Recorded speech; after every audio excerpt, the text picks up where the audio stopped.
मैं loop bridge पे यहाँ पे मौजूद हूँ, बागराकोट के पास नेशनल हाईवे 717A के ऊपर में। और पिछले दिनों कुछ मीडिया खबरों से और आम जनता की ओर से ये ध्यान में आया था कि लूप ब्रिज के अंदर में कुछ क्षति हुई है और बहुत ही यूनिक डिज़ाइन और बहुत ही आकर्षित का केंद्र भी बना है लूप ब्रिज।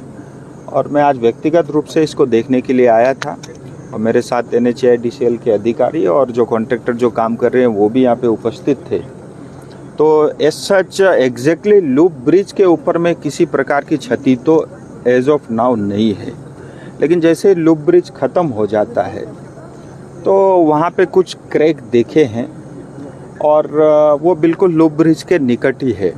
ऐसा ध्यान में आता है कि जो मिट्टी फिलिंग के लिए यूज़ हुआ बारिश के समय में, वो नीचे से मिट्टी धंस करके निकल गई और ऊपर सड़क में उसके कारण क्रैक आया है। लेकिन जो कुछ भी हुआ है आज के टेक्नोलॉजी के युग में, आज के ज़माने में, 21वीं सदी में, ये जो है इसको हम स्वीकार नहीं कर सकते।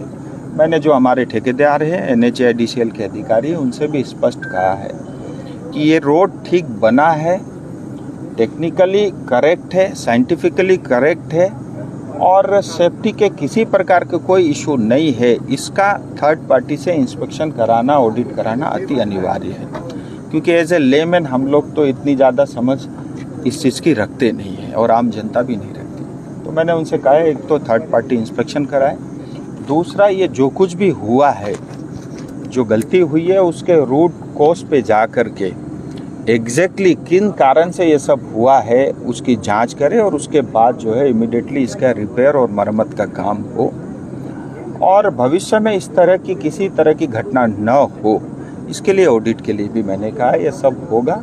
और आने वाले दिनों में लाइटिंग भी यहाँ पे लगेगी और मेरे मन में तो एक इच्छा है कि एक बहुत 25-30 हज़ार तक टूरिस्ट भी यहाँ पे विजिट करने आते हैं। 100 मीटर का लंबा जो है एक तिरंगा भी यहाँ पे फहराया जाएगा, जिससे एक और आकर्षण का केंद्र बनेगा। ये बहुत बड़ी देन केंद्र सरकार की, भारत सरकार की है इस क्षेत्र की जनता के लिए और यहाँ के जो विद्यार्थियों के लिए, यहाँ के व्यापारियों के लिए और यहाँ आने वाले टूरिस्ट के लिए। और सड़क के कारण, कनेक्टिविटी के कारण यहाँ की जो है आम जीवन में परिवर्तन भी आएगा और टूरिस्ट बढ़ने के कारण लोगों की आमदनी भी बढ़ेगी। मुझे लगता है इस सब को हम सब ने सकारात्मक रूप से देखना चाहिए और मैं उनमें से नहीं हूँ कि अगर कहीं भी कुछ भी केंद्र सरकार की योजना में कमियां रहती है, सबसे पहले आवाज़ मैं ही बुलंद करूँगा और किसी तरह की कोताही, कमी को हम बर्दाश्त नहीं करेंगे। और जो जनता के लिए पैसा केंद्र सरकार ने भेजा है वो जनता तक पहुँचे, इसके लिए हम सब लोग प्रतिबद्ध हैं। Thank you.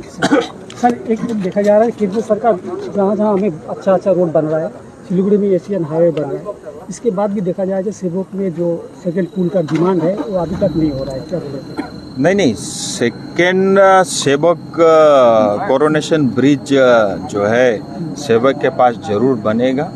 अब तक उसका टेंडर हो चुका होता, क्योंकि वो रोड जो है PWD के पास था और आप सब ने देखा होगा कि PWD के जो पास रोड थे NH10 भी, NH55 भी, वो वापस NHAIDCL को दे दिया गया है और एक व्यापक जो है कार्य योजना पे काम चल रहा है। मैं आपको बताना चाहूँगा कि जो गोरखपुर से सिलीगुड़ी रोड आ रहा है, 6 लेन का ग्रीनफील्ड हाईवे जो आ रहा है, वो पहले सिलीगुड़ी के पास तक आ रहा था, अब उससे जो है सिलीगुड़ी से आगे एक्सटेंड करते हुए उसको सेवक बाजार और कोरोनेशन ब्रिज तक लेकर के आ रहे हैं। तो उसके कारण जो है अब ये जो सेवक ब्रिज का इलाका है ये सारा नेशनल हाईवे अथॉरिटी को जाएगा, NHAI को जा रहा है। इस वजह से क्योंकि रोड का पूरा प्रोजेक्ट DPR बन के तैयार है, 6 लेन का जो है गोरखपुर सिलीगुड़ी भी तैयार है, लेकिन जो 20 का पोर्शन अब गोरखपुर से सिलीगुड़ी होते हुए डायरेक्ट जो है एलन बाड़ी तक कनेक्ट करेगा, इसकी वजह से उसमें थोड़ी देरी हुई है, 2-3 महीना लग सकता है। मैंने ये भी NHAI से निवेदन किया है कि गोरखपुर सिलीगुड़ी का हाईवे बनने में समय लगेगा, क्योंकि अभी तो लैंड एक्विजिशन होना है, लेकिन उतना हम जो है समय तक प्रतीक्षा नहीं कर सकते। तो NHAI ने ये भी कहा है कि कोरोनेशन ब्रिज का अलग से टेंडर वो लोग जल्द निकालेंगे और अवश्य बनेगा। वो आवश्यकता है, वो लग्जरी नहीं है, वो आवश्यकता है। और जहाँ तक कोरोनेशन ब्रिज के ऊपर में 10 टन की गाड़ी समेत वजन के वाहनों को अलाउड है।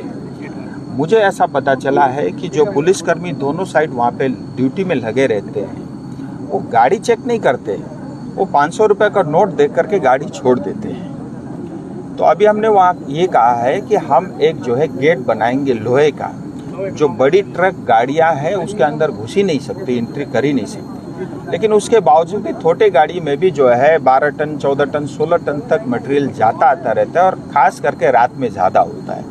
मैं उन तमाम पुलिस साथियों से निवेदन करता हूँ, ये नोट लेने का काम बंद कर दे, आपके स्वास्थ्य के लिए वो हानिकारक होगा। और क्योंकि कल को अगर किसी तरह की घटना घटती है उसके लिए जिम्मेदार पुलिस और प्रशासन होगा। इसीलिए 500 रुपये के नोट में 200 रुपये के नोट में ये जो गाड़ी छोड़ने की प्रक्रिया है ये जल्द बंद